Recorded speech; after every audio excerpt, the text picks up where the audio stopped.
How to taste wine and develop your palate. Learn how to taste wine with 4 basic steps. Sommeliers practice the following wine tasting tips to refine their palates and sharpen their ability to recall wines. Even though pros use this method, it's quite simple to understand and can help anyone improve their wine palate. Anyone can taste wine. All you need is a glass of wine and your brain. There are 4 steps to wine tasting. 1. Look, a visual inspection of the wine under neutral lighting. 2. Smell, identify aromas through orthonasal olfaction, for example breathing through your nose. 3. Taste, assess both the taste structure, sour, bitter, sweet, and flavors derived from retronasal olfaction, for example breathing with the back of your nose. 4. Think forward/conclude, develop a complete profile of a wine that can be stored in your long-term memory. How to taste wine. 1. Look. Check out the color, opacity, and viscosity, wine legs. You don't need to spend more than 5 seconds on this step. A lot of clues about a wine are buried in its appearance, but unless you taste blind, you will find most of the answers on the bottle, i.e. the vintage, ABV and grape variety. 2. Smell. When you first start smelling wine, think big to small. Are there fruits? Think of broad categories. First, i.e. citrus, orchard, or tropical fruits in whites, or, when tasting reds, red fruits, blue fruits, or black fruits. Broadly, you can divide the nose of a wine into 3 primary categories. Primary aromas are grape derivative and include fruits, herbs, and floral notes. Secondary aromas come from winemaking practices. The most common aromas are yeast derivative and easy to spot in white wines, cheese rind, nut husk, almond, peanut, or stale beer. Tertiary aromas come from aging, usually in a bottle or possibly in oak. These aromas are mostly savory, roasted nuts, baking spices, vanilla, autumn leaves, old tobacco, cured leather, cedar, and even coconut. 3. Taste. Taste is how we use our tongues to observe the wine, but once you swallow the wine, the aromas may change because you're receiving them retronasally. Taste. Our tongues can detect salty, sour, sweet, or bitter. All wines are going to have some sour, because grapes all inherently have some acid. This varies with climate and grape type. Some varieties are known for their bitterness, i.e. Pinot Grigio, which manifests as a sort of light, pleasant tonic water type flavor. Some white table wines retain a small portion of their grape sugars, which adds natural sweetness. You can't ever smell sweetness, only your tongue can detect it. Lastly, very few wines have a salty quality, but in some rare instances, salty reds and whites exist. Texture. Your tongue can touch the wine and perceive its texture. Texture in wine is related to a few factors, but an increase in texture almost always happens in a higher alcohol, riper wine. Ethanol gives a wine texture because we perceive it as richer than water. We also can detect tannins with our tongue, which are a sandpaper or tongue depressor drying sensation in red wines. Length. The taste of wine is also time-based, with a beginning, middle, mid-palate, and end finish. 4. Think. Did the wine taste balanced or out of balance, i.e. too acidic, too alcoholic, too tannic? Did you like the wine? Was this wine unique or unmemorable? Were there any characteristics that shined through and impressed you? Step 1. Look.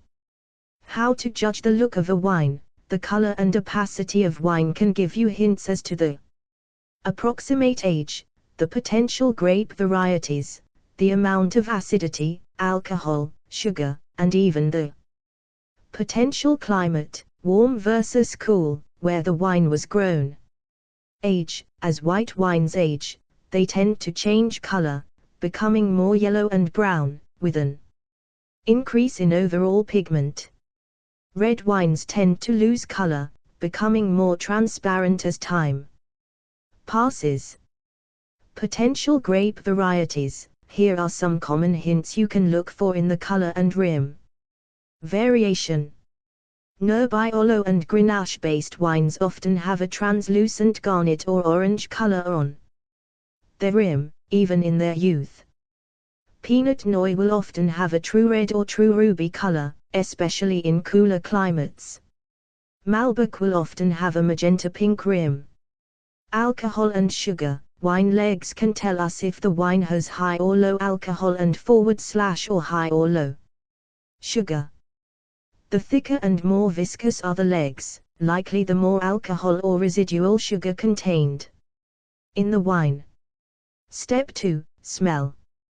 How to judge the smell of wine. Aromas in wine nearly give away everything about a wine, from grape variety, whether or not the wine was oak-aged, where the wine is from, and how old the wine is. A trained nose and palate can pick all these details out. Where do wine aromas come from? Aromas like sweet Meyer lemon and pie crust are aroma compounds called stereoisomers that are captured in our noses from evaporating alcohol. A single glass can have hundreds of different compounds, which is why people smell so many different things. It's also easy to get lost in language, though, since we all interpret individual aromas in related, slightly different ways. Your sweet Meyer lemon may be my tangerine juice. We're both talking about a sweet citrus quality in the wine, and we're both correct. We're just using slightly different words to express the idea. Wine aromas fall into 3 categories. Primary aromas. Primary aromas come from the type of grape and the climate where it grows. For instance, Barbera will often smell of licorice or anise, due to the compounds in Barbera grapes themselves. Generally speaking, the fruit flavors in wine are primary aromas. Secondary aromas. Secondary aromas come from the fermentation process, the yeast. A great example is the sourdough smell that you can find in Brut champagne, that is sometimes described as bready or yeasty. Yeast aromas can also smell like old beer or cheese rind. Another typical secondary aroma would be the yogurt or sour cream aroma. That comes from malolactic fermentation. Tertiary aromas. Tertiary aromas, called bouquets, come from aging wine. Aging aromas are attributed to oxidation, aging in oak or in bottles over some time. The most common example of this is the vanilla aroma associated with wines aged in oak. Other examples of tertiary aromas are the nutty flavors in aged vintage champagne. Tertiary aromas often modify primary aromas, with the fresh fruit of a youthful wine changing to be more dried and concentrated as it develops. Step 3. Taste. How to judge the taste of wine. With practice, you could blind taste a wine down to the style, region and even vintage. Here are the details on what to pay attention to. Sweetness. When you taste a wine, the best way to sense sweetness is on the front of your tongue. Wines range from 0 grams per liter of residual sugar, G/LRS, to about 220 G/LRS. By the way, 220 will have a consistency close to syrup. Dry wines. Most people would draw the line for dry wines at around 10 g/L of residual sugar, but the human threshold of perception is only 4 g/L. Most Brut champagne will have about 6 to 9 gl/. Your average harmoniously sweet German Riesling has about 30 or 40 g/L. Acidity matters. Wines with high acidity taste less sweet than wines with low acidity. Because we generally perceive the relationship between sweetness and acidity, not the individual parts. Acidity refers to pH. There are many types of acids in wine, but the overall acidity in wine is often measured in pH. Acidity is how sour a wine tastes. You generally perceive acidity as that mouth-watering, puckering sensation in the back of your jaw. High-acid wines are frequently described as tart or zippy. pH in wine ranges from 2.6, which is punishingly acidic, to about 4.9, barely detectable as tart, because it's much closer to the neutral 7.0 measurement. Most wines range between 3 and 4 pH. Highly acidic wines are more tart and mouth-watering. High acidity can help you determine if a wine is from a cooler climate region or if the wine grapes were picked early.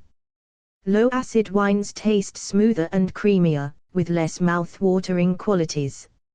Super low acid wines will taste flat or flabby. Tannin. Tannin is a red wine characteristic, and it can tell us the type of grape, if the wine was aged in oak, and how long the wine could age. You perceive tannin only on your palate and only with red wines. Tannin comes from two places, the skins and seeds of grapes or from oak aging. Every grape variety has a different inherent level of tannin, depending on its individual character. For example, Pinot Noir and Gamay have inherently low levels of tannin, whereas Nebbiolo and Cabernet have very high levels. Grape tannins. Tannin from grape skins and seeds is typically more abrasive and can taste more green. Oak tannins. Tannin from oak will often taste more smooth and round. They typically hit your palate in the center of your tongue. Alcohol. Alcohol can sometimes tell us the intensity of a wine and the ripeness of the grapes that went into making the wine. Alcohol level can add quite a bit of body and texture to the wine. Alcohol ranges from 5% ABV 16% ABV. A sub 11% ABV table wine usually means something with a bit of natural sweetness. Dry wines at 13.5% to 16% ABV will all be rich and intensely flavored. Fortified wines are 17 to 21% ABV. Alcohol level is directly correlated to the sweetness of the grapes before fermenting the wine. For this reason, lower ABV, sub 11%, wines will often have natural sweetness. Warmer growing regions produce riper grapes, which have the potential to make higher alcohol wines. Body. Body can give us clues to the type of wine, the region in which it was grown, and the possible use of oak aging. When you swish the wine in your mouth, does it feel like skim, 2%, or whole milk? That texture will roughly correspond with light, medium, and full body in wine.